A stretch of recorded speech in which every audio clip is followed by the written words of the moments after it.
most people think salt is just salt, that plain white stuff in your shaker. But here's the truth. Each type of salt has its own unique origin, flavor profile, and culinary superpower.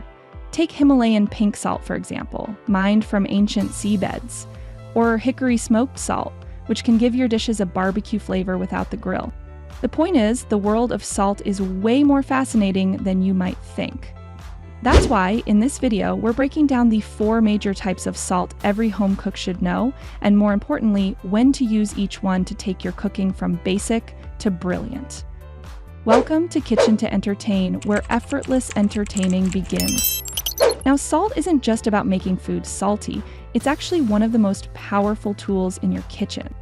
Think about it. It enhances flavors, balances sweetness, and can even transform textures. For instance, sprinkle it on cucumbers and watch how it draws out moisture, or use it to finish a dish for an addictive crunch. But here's the catch. Most home cooks miss one key detail. Using the right type of salt for the right job makes all the difference between good food and restaurant quality results. Let's dive deeper into these 4 essential salts, starting with Himalayan pink salt. Mined from 250 million-year-old seabeds in Pakistan's Punjab region, its striking pink hue comes from trace minerals like iron oxide. And while some claim health benefits, its real superpower is in the kitchen. Use it as a finishing salt for grilled meats or roasted vegetables to add visual drama and a subtle mineral complexity. Want to take it further? Try cooking on a Himalayan salt block. It gently seasons food while imparting a whisper of minerality to everything from seared scallops to chilled desserts. Next up, Kosher Salt, the unsung hero of professional kitchens. Named for its use in Jewish koshering, its coarse, irregular flakes are a game changer. Here's why. Unlike dense table salt, kosher salt's lightweight crystals distribute evenly, making it nearly impossible to over-season when pinching by hand. Chefs swear by it because it dissolves quickly in brines, sticks well to proteins, and gives precise control during cooking.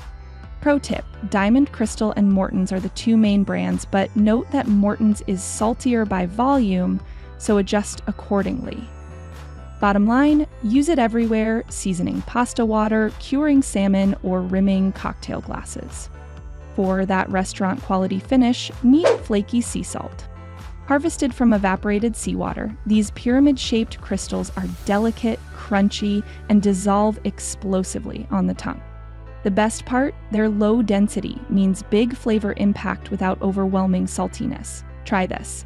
Sprinkle them on caramel desserts for contrast, over fresh tomatoes to amplify sweetness, or on buttered toast for texture. Just remember, the flakes' thin structure means they're best added after cooking. Heat makes them vanish too quickly. Finally, smoked salt, your shortcut to deep, woodsy flavor. Artisans cold smoke sea salt over real wood for days, infusing it with rich, campfire-like aromas. Depending on the brand, the intensity varies. Some offer a gentle whisper of smoke, others a bold punch. How to use it? Stir a pinch into mayo for smoky sandwiches, dust it on roasted nuts, or rim a Bloody Mary glass. Even better, for vegan barbecue, smoked salt on grilled mushrooms or tofu mimics the charred depth of meat. Just keep in mind, a little goes a long way. So how do you choose? It all comes down to what you're cooking. Boiling pasta or seasoning meat? Reach for kosher salt. Want to impress with a beautiful finish? Flaky Sea Salt is your go-to. Looking for subtle mineral notes? Try Himalayan pink.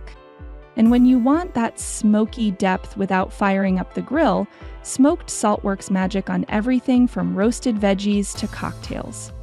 Before we go, here are some bonus tips to up your salt game. Store iodized salt in airtight containers. The iodine can degrade over time. Also, keep in mind that while iodized salt supports thyroid health, if you use fancy salts, you might need to get iodine from other sources like seafood or eggs. And the golden rule? Always taste as you go. You can add more salt, but you can't take it out. If you do over salt, try balancing it with acid like lemon juice or adding a potato to absorb the excess. Now we want to hear from you. Which of these salts do you use most in your kitchen? Have you ever tried cooking on a Himalayan salt block or experimented with smoked salts? Let us know in the comments below. If you found this guide helpful, give us a thumbs up, subscribe for more ingredient deep dives, and check out our next video where we'll show you 5 surprising ways to use salt beyond seasoning. This is Kitchen to Entertain. Thanks for watching.